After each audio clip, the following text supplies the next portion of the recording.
Pour la troisième fois en moins de 3 mois, c'est ici, à Istanbul, que se tient un nouveau cycle de négociations de paix entre l'Ukraine et la Russie. Enjeu de la rencontre, trouver une issue au conflit qui dure depuis plus de 3 ans. Mais Moscou a déjà prévenu, les échanges pourraient être tendus. Évidemment, personne ne s'attend à quelque chose de facile. Bien sûr, ce sera une conversation très difficile parce que nos projets sont diamétralement opposés. Car d'un côté, la Russie. Elle exige l'annexion de 4 régions ukrainiennes qu'elle occupe partiellement, en plus de la Crimée.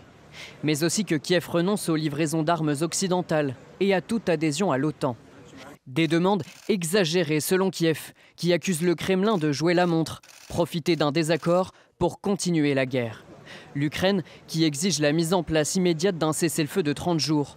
Et à terme, le retrait des troupes russes de son territoire et des garanties de sécurité de ses alliés.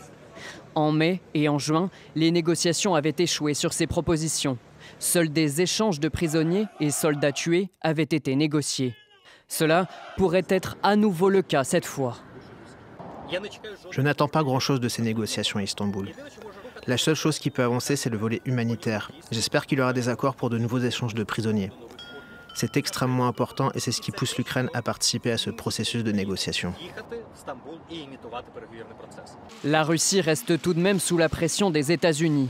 Mi-juillet, Donald Trump avait promis de porter les droits de douane avec Moscou à 100% si aucun accord n'était trouvé d'ici 50 jours, soit début septembre.